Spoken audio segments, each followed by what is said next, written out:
Can you hear me right now? Can you hear me right now? Can you hear me right now? Why is my cat looking at me like that?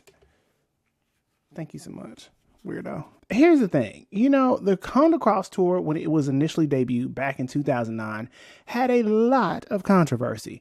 One of the biggest things that a lot of people complained about was the styling. And as always, the styling plays a huge role in whether or not you are going to buy the car or gravitate towards the car or whatever the I just said. We psychologically are visual creatures. And the Honda CrossTour at its debut didn't exactly entice a lot of people. But in this video, I want to talk about the wagon attempt that Honda tried to give us and we didn't quite appreciate. And in today's video, I will be giving it its flowers. What's up, guys? My name is Chris and welcome to the breakdown where you oh gosh. What's up, guys? Welcome to the breakdown where we talk about everything cars, news, and reviews. If you're new to the channel, welcome. If you're not, welcome back. So I did a poll, and of course, you guys know that you guys wanted me to talk about Stellantis, of course, and I was like, okay, I'll give it to the people what they want. But next up in line was the Honda CrossTour, Honda's faux wagon. If you don't know what the CrossTour is, as it was originally named the Honda Accord CrossTour, you probably remember a big, ugly like car. And there also was a different car that was similar to it in the Acura lineup, but that wasn't exactly a CrossTour. And wagons for car enthusiasts are like the bread and butter. We love hatchbacks, we like wagons because we like practicality and versatility. But the Honda CrossTour was not well received and the sales were absolutely poor. But the bigger point that I'm getting at here is that there's a reason why they were poor and why it was a missed opportunity for us as enthusiasts and a missed opportunity for SUV people alike. So with that being said, in this video, we'll not only be talking about the CrossTour, what it is and what it is not, but more importantly, why we should have appreciated it while it was here. Did I double that? Appreciated it. Appreciated. It sounds strange while it was here. So with that being said, stick around and stay tuned because you are now watching the breakdown.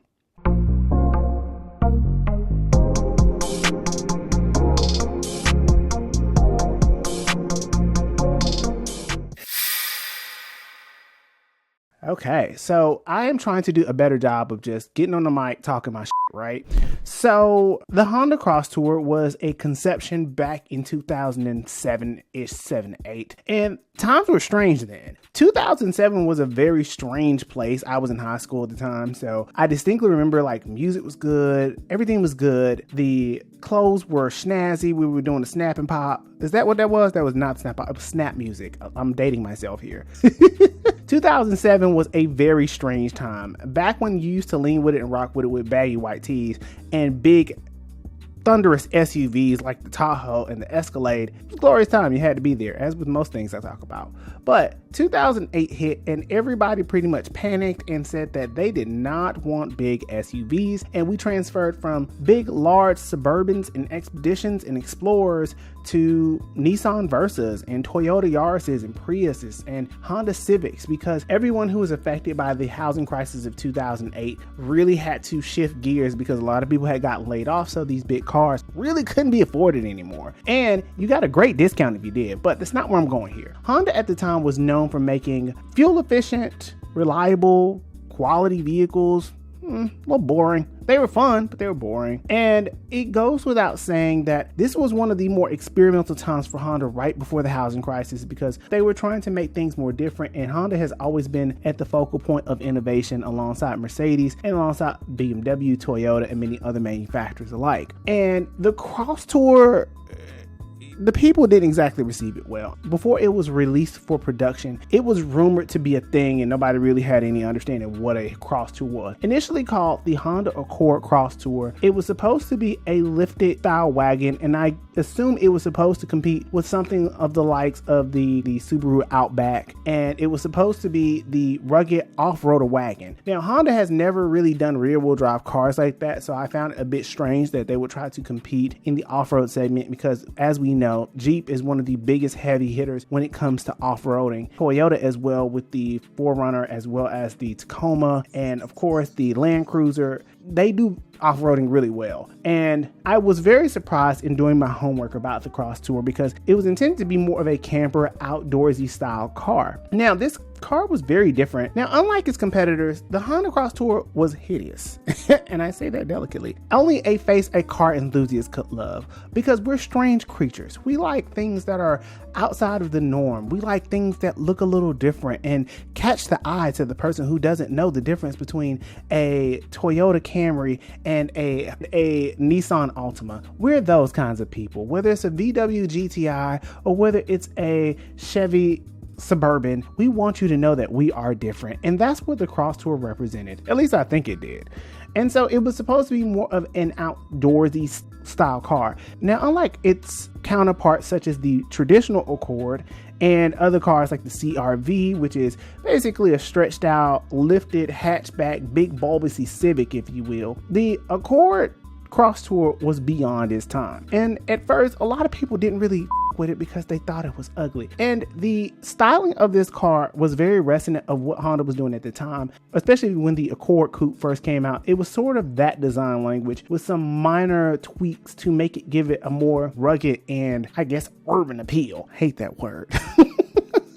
But the Accord CrossTour, when it initially launched, was, dare I say, different. Honda had never done anything like that before. We've had wagons in the past, we've had Accord wagons in the past, but this was kind of the first time where it was truly a hybrid. Now, you guys may also know that the Acura ZDX was also part of the lineup towards 2010, but that does not share the same platform as the CrossTour, as the ZDX shares its platform with the MDX, which I would think is more along the lines of the Honda Pilot. But the big thing is that looking at the pricing and styling, it was a lot going on for the Honda CrossTour. Did y'all know that in today's world was $53,000? Now, it launched at $30,000, but inflation's a motherfucker. At $30,000, you could get started off with the EX V6 all-wheel drive, and front-wheel drive was later introduced, but when it was initially launched, it came with all-wheel drive, and it came with the 3.5-liter V6 that we've known Honda to have, giving you roughly about 271 horsepower, and the V6 could get you from 0 to 60 roughly in about 7.5 seconds. Now, this was a front-wheel drive biased platform, and so it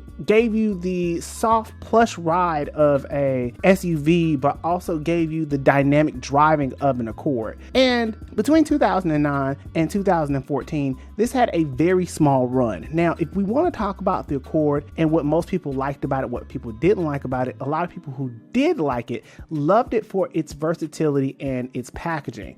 Unlike many other cars that are on the road, sort of like the Outback, the thing is that wagons have always had this negative stigma of being a mommy mobile, and I don't know why we have attributed that, and that could be back as far as the 70s and 80s. I don't know. I hadn't done any research on it, but wagons offer almost the comparable same feel of an SUV with just a slightly lower roofline. And the Accord CrossTour at its point of launch really was all of the things that you need in one decent package. Now, later on, they would introduce the 2.4, and they would also introduce front-wheel drive, as I said before. But the most important thing to know about the CrossTour is that it had a lot of character and a lot of styling, even though it wasn't exactly nice. Honda does this weird thing where they make cars functional before they make them pretty. Honda cars have never exactly been gorgeous. You had very few cars that were gorgeous or attractive. If anybody has the best type of styling, the Italians and the Germans typically do the best at styling, even though the Germans can be a bit alphanumeric for all intents and purposes. But the Japanese cars have always been a little plain, and even Lexus touches the lines between attractive and unattractive. And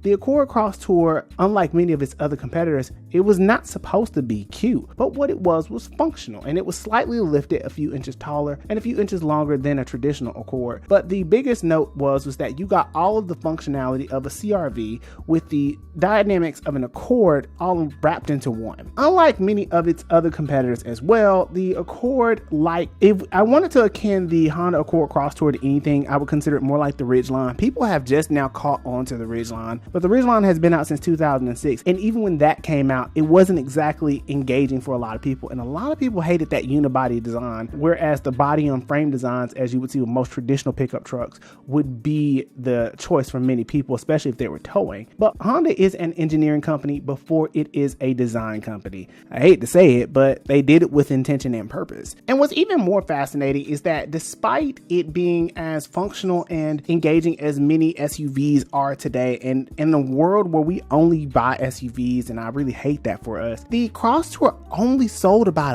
100,000 units. And that's pretty crazy considering the Outback sells almost 5 times as that. Now, if we're going to go into what happened to the CrossTour, it was mostly styling. I'm not gonna hold you. The thing is that we as consumers, buyers, whomever, we like pretty cars, and ultimately I believe that was the demise of this car. It had a very long roofline. The grille was absolutely massive by comparison to the traditional Accord. The wagon, the rear looked a little strange. It was very questionable. But overall, I think people didn't have the capability or the capacity to really look at what was being presented in front of you. And I think the bigger note here is that we claim we want hatchbacks. We claim we want wagons, yet we don't buy them. And yes, wagons are niche, but nobody can really tell me the big difference between an SUV and a wagon besides the roofline. And so the bigger note here is that the CrossTour, despite it being ahead of its time, I think it doesn't get enough attention, even though it is very unique. And I'm considering buying one. Hopefully, if I can make enough YouTube videos and ad revenue to pay for it, I would get a CrossTour myself, because even though it wasn't the fastest thing in the world, it is almost perfect in every single way. Y'all don't beat me up in the comments. But I do believe that if Honda were to do it again today, that we would be in a different space to appreciate and receive what the CrossTour was offering. As I've said before, the Accord is kind of on its way out because most people don't want sedans. And this is really a big opportunity for Honda to try to bring back the Accord as a CrossTour, and hopefully in an electric space, it'll feel even better. But overall, I do believe that the CrossTour in its very small run, like the CRZ and like the Ridgeline, are unique to Honda, and many people can't appreciate them, mostly because of the looks. And it's always something that's missing from these cars, but if we're being completely honest, the CrossTour was never going to do well at $30,000. It was a different time back in 2010, and I believe that now we would appreciate it in a different way than we did before. It looked amazing in the inside and felt great in terms of driving dynamics in comparison to a world of SUVs that absolutely lack character.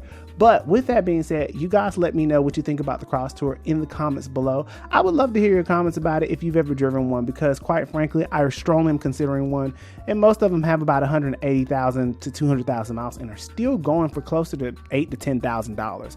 And so all of those things aside, I still think it is a great option for somebody looking for not so SUV in an SUV world. And with that being said, until the next video, I will see you guys later.